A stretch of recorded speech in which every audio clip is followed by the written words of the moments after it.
Luke texted me to go over the Exostrider plan at the infirmary. Better get going.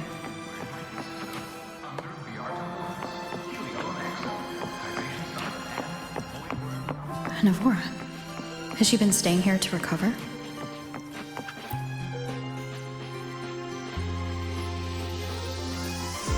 How are you recovering from your injuries, Navora? Oh, it's you. Rover. Yes. I'm feeling much better. Dr. Herzen took very good care of me. I just did what he said and rested for a few days here, and I barely feel any pain now. Are you here to visit him? Yes, we have something to discuss. Is he here? He's in the counseling room next door. My friend Segue is in there. It might take a while. Thanks. Take care of yourself.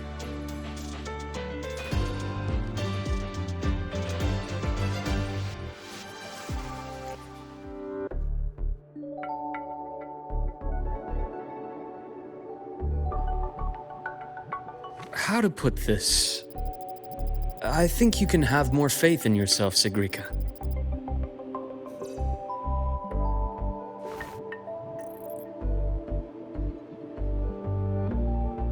Faith in myself.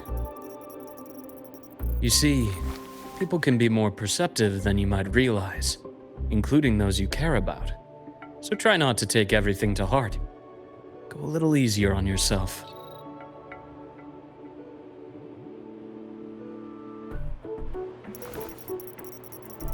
Good or bad, true or false, these things have a way of coming to light.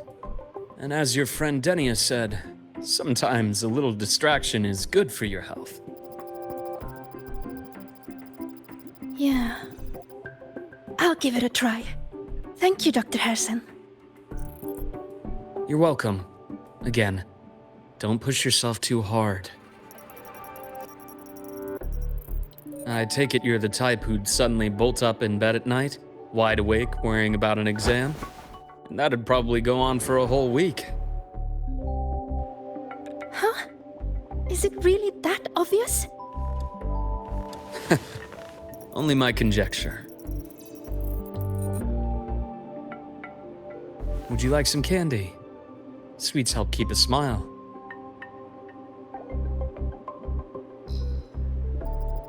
Sure. And is it okay for me to come back some other time, Dr. Herzen? Why, of course. Feel free to visit my office anytime, Segue.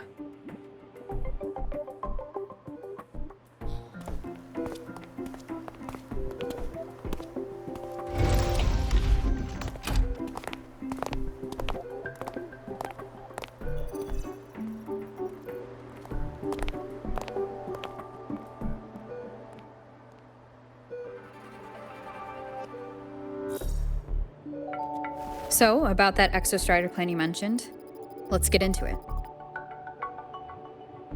All in good time. Let's start with something lighter first. Something lighter? Any topic at all. But let's slow the tempo a little. You're too eager. Your emotions are clouding your judgment. You must feel it too.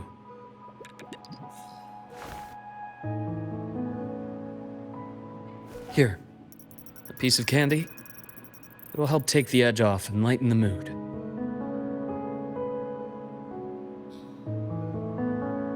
No thanks. I understand your anxiety over Imeth's situation. You've always held her dear, but it's taken more out of you than you realize.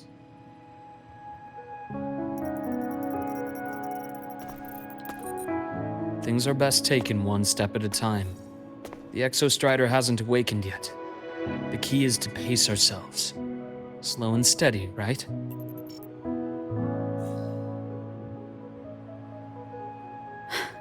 Okay, you're right. Let's table the Exostrider for now. Let's talk about you, Luke.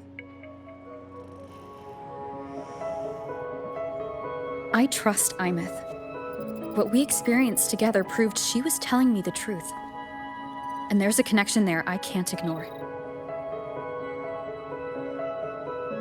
But you and me? We might be strangers in passing who became confidants, as you put it. But it feels like every conversation we've had just skims the surface.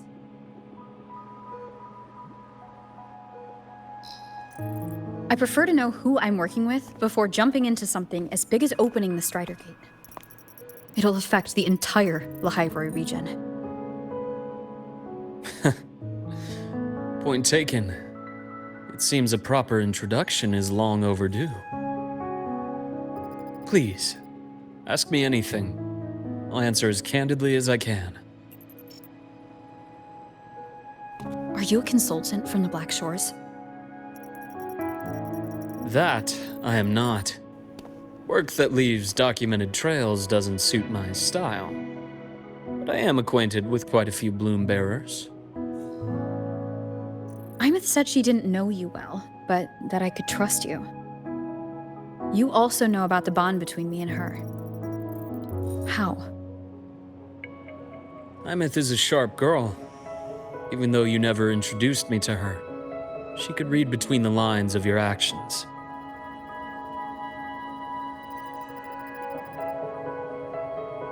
She's a lot like you. Smart, driven, good at bearing burdens. But she's proven to be even more stubborn than you are.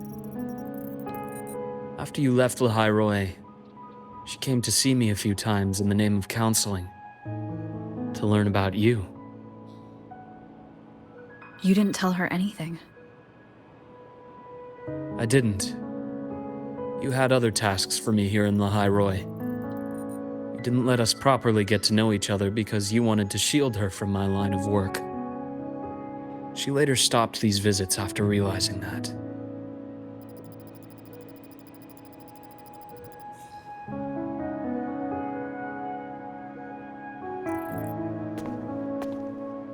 Still, I really hoped she would have opened up to me more. You both tend to keep things to yourselves, and that's never good for anyone.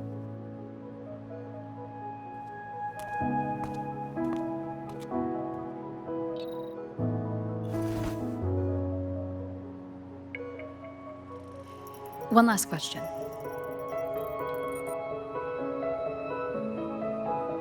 What did you mean I had other tasks for you? That is a key topic, but not suitable for discussion here. The Space Trek Collective is backed by a number of different nations and powers. Their internal politics are of no concern to us. There are many watching eyes among the support staff. The infirmary is, after all, a public space. Why don't we take this somewhere more private? To where? I have a place in mind. Just come with me, Golden Girl.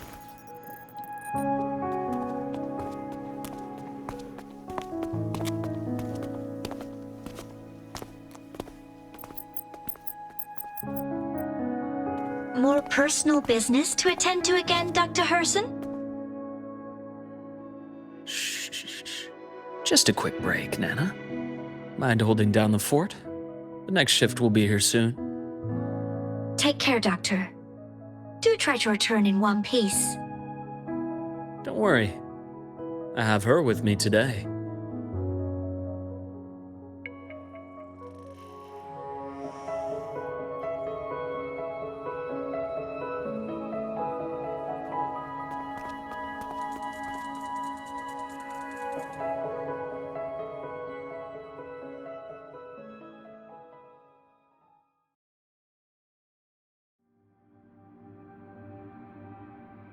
Sundermere? Yes. I keep a small workspace of my own here.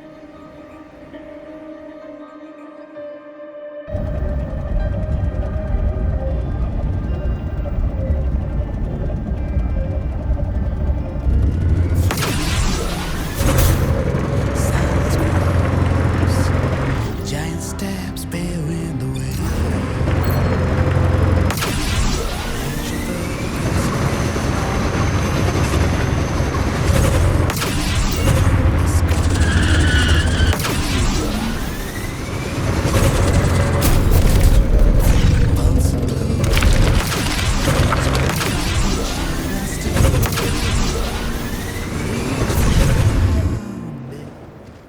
Leave them to me. Let's not waste any more time. Time to incise. Imbalance ends here. Rot resected. Return to silence.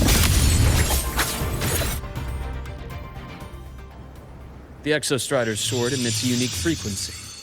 It shields my workspace from most long-range detection methods. You picked a good spot.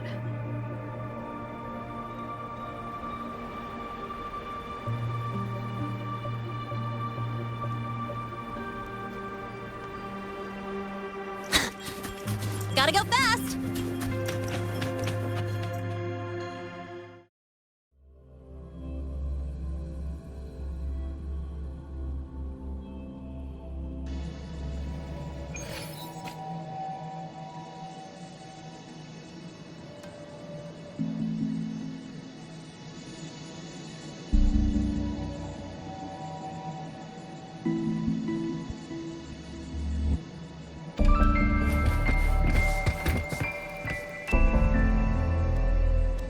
Quite a stash.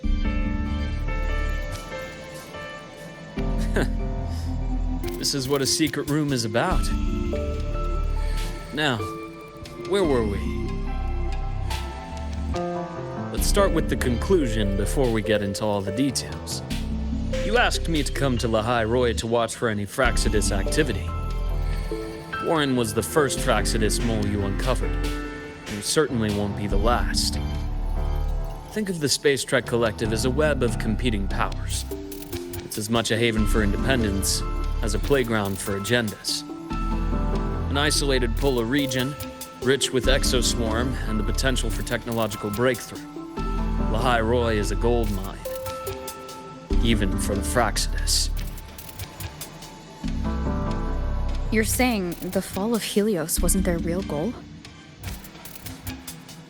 It was one of several. After your journey in Huanglong and Renacida, I'm sure you've come to realize their true aim. The Threnodian. Aleph 1. Correct. Given the Threnodian's unique nature, it's sure to catch their attention. Moreover, Aleph 1 is closely linked to the Strider Gate, which may be our ticket to outer space. Spying on the Fraxidus is risky. Why would I have chosen you for this task? Well, that is a bit of a long story.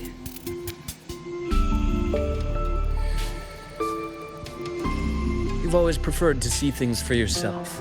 Please, follow me to that table.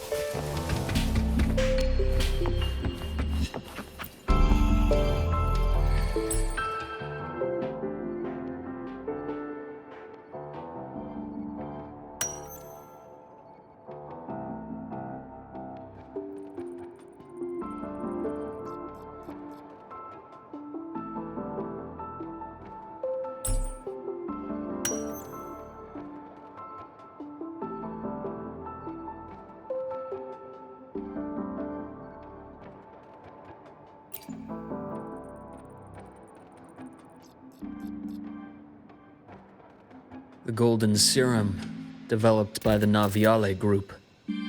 But I prefer its other name, Ichor.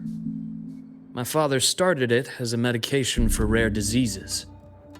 But as research progressed, it came to represent something far more ambitious. The drug of evolution. Evolution. Sounds like something the Fraxidus would like. Well, on paper it worked. I became its resonator, so it would be unfair to say it was entirely useless. But I was a rare case who survived. All it cost me was excruciating pain and my colored vision. Most test subjects like me didn't make it. It wasn't until I met you that I realized there was more to the story. The rest is in my study, shall we?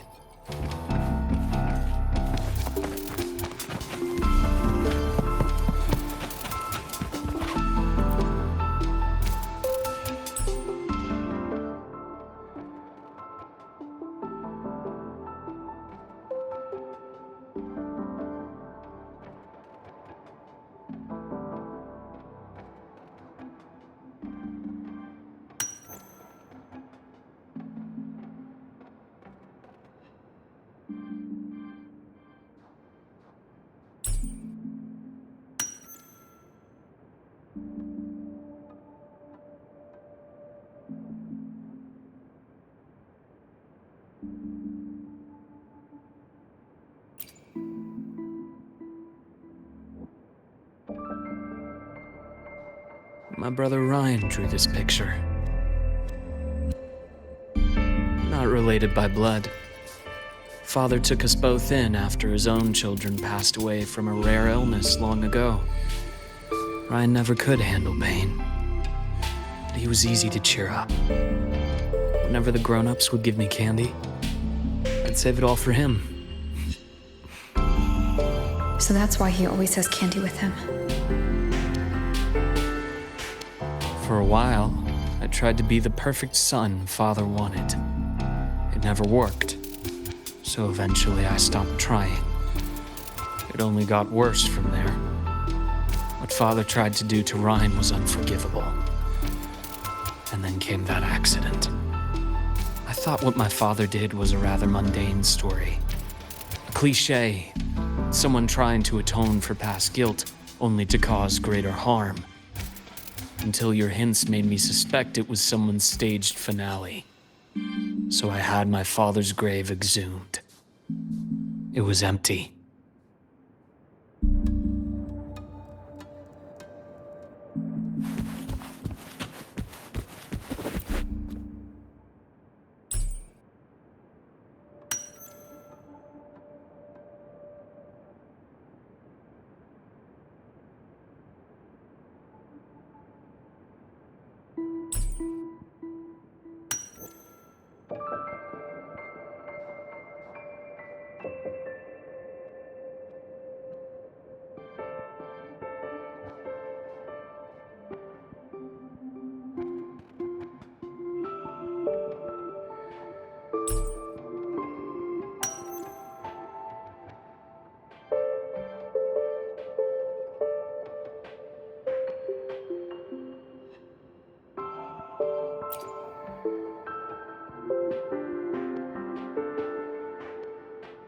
The entire Lola logistics carrier was already blown to smithereens by the time I recovered this page. I managed a quick glimpse before the fire consumed most of the page.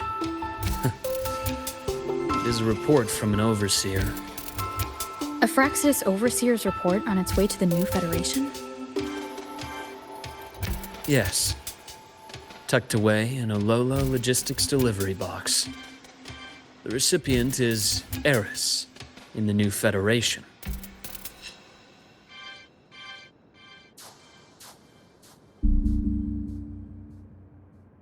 Those 3 items you just showed me. Did the Fraxidus get into Naviale's work after learning about the Icar's potential for evolution? They didn't just get into our work. They went a step further. Replacement. Have you ever met the Fraxidus' Grand Architect?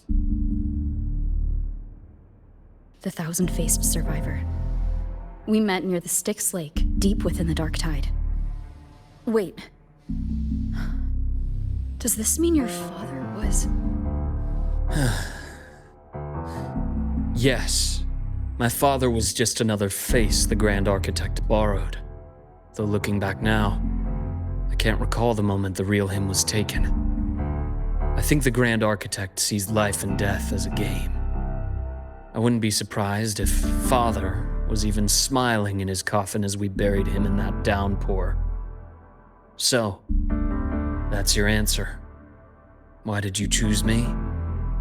Because I have a very personal reason to go after the Fraxidus. Hatred. Hatred. Even now? Now, it has become something of a habit. Continue this train of investigation and you'll see for yourself what they are. But before you do, there's something I should share. My friends in the Black Shores told me you've already had a few run-ins with certain overseers. Is that right? 3. Cristoforo, Frolova, and Scar. Plus the Grand Architect you mentioned. Ah, those names do ring a bell. Frolova is codenamed Hecate. Cristoforo? Arachnos. Intriguing, isn't it? The flair they have for their own branding. But it's a telling detail. The codename can reveal its owner's style, personal tastes, and even ambitions. Think about it. A powerful resonator who causes chaos at random leaves no trail to follow. But give them a preference, pattern, we can start to build a profile from the pieces. I've been compiling reports on the Overseers for years. Allow me to share what I've learned so far. I've reactivated your access. You'll find the door controls right over there.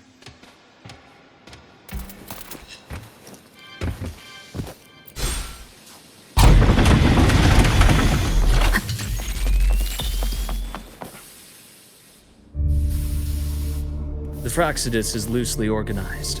Most of its members have only undergone basic, artificially induced body modification. They're not terribly difficult to neutralize.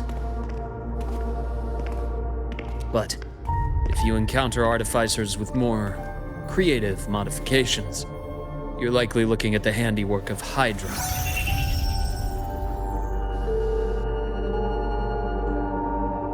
Hydra is their leading mind on human evolution and body modifications. Whoever they are, they often work in tandem with Siren. In other words, if you spot one, be on guard in case the other is lurking close by.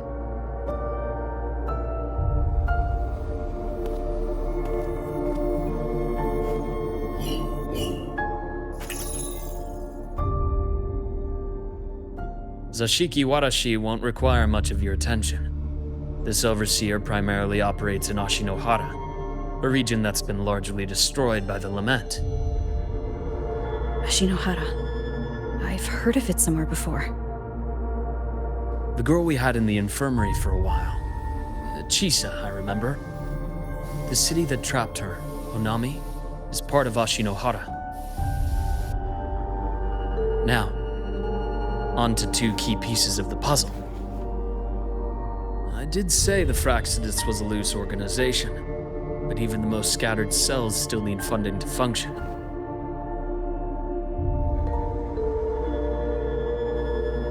Remember that report from earlier?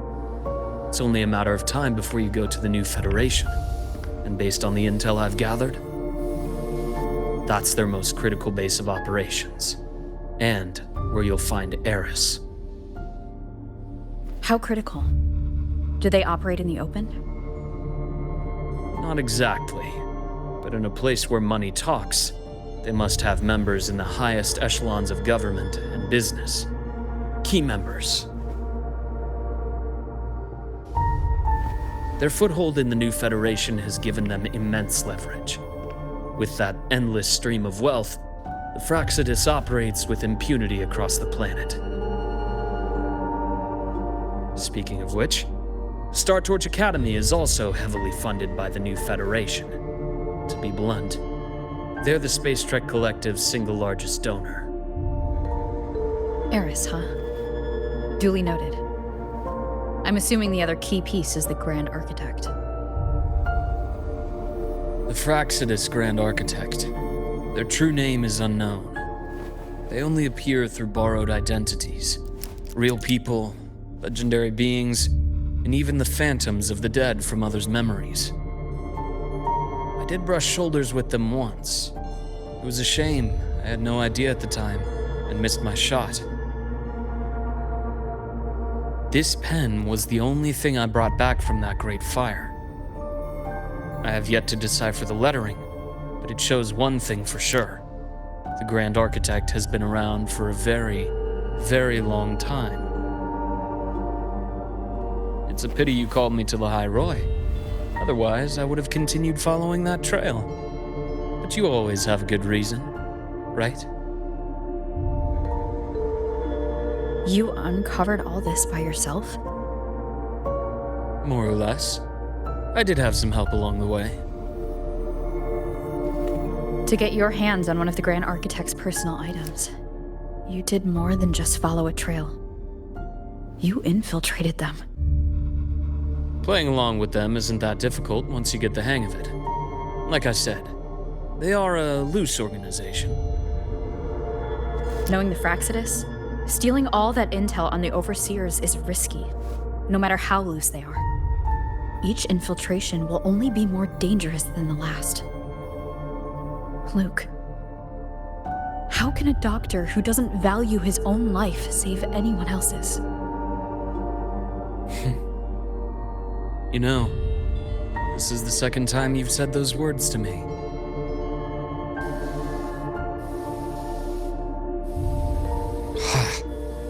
They got away again. If I hadn't been so cautious, I could have taken care of them this time. I should send today's findings to her. It's been 2 years. I suppose I'm due for a report.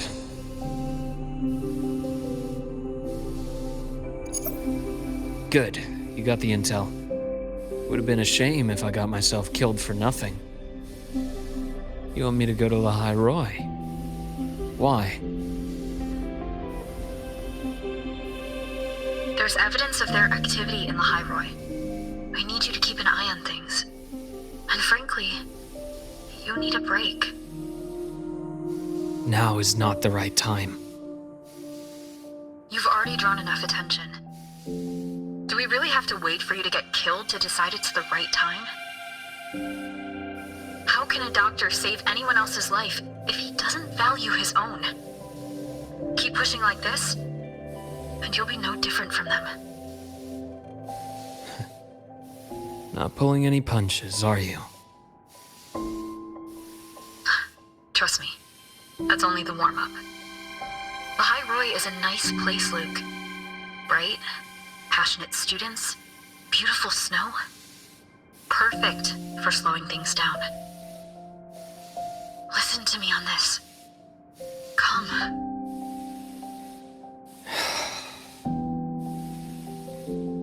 Very well.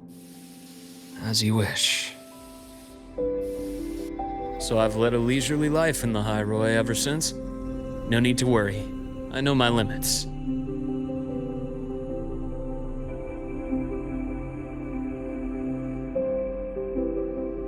Let's set aside the Fraxidus for now. We should discuss the Exostrider plan. But first, tell me what happened to you and Imeth in the Frostlands.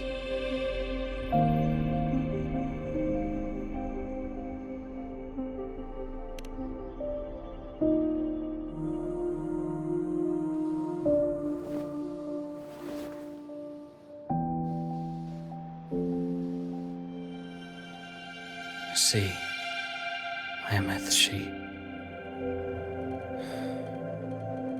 No wonder you're in such a state. I understand her reasons. She was fighting for her dream, for Lahai-Roi in the only way she knew how. And I respect that. The fate she chose for herself. But I won't accept it. There's more I haven't tried. I'm not done fighting for her. Of course. I wouldn't expect you to give up so easily. Now, about the Exostrider. It started with Space Trek Collective finding a giant Solaskin root network in Bjartar Woods. They identified it as the lid, sealing the Strider Gate, so to speak. It keeps the Threnodians' fractured forms sealed on both sides of the Strider Gate. Break it, and these forms will reunite. That wouldn't just spell Lahai-Roi's doomsday, but the entire world.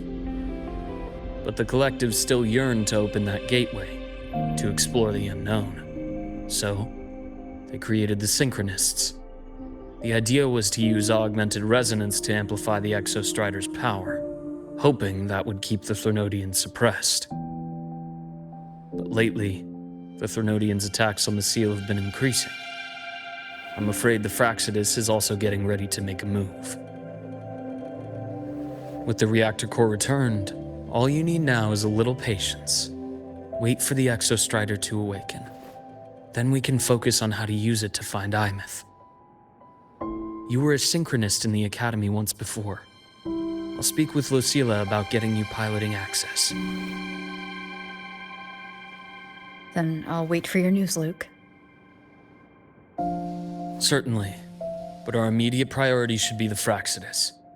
I have a feeling they're planning to sabotage our plans for the Exostrider.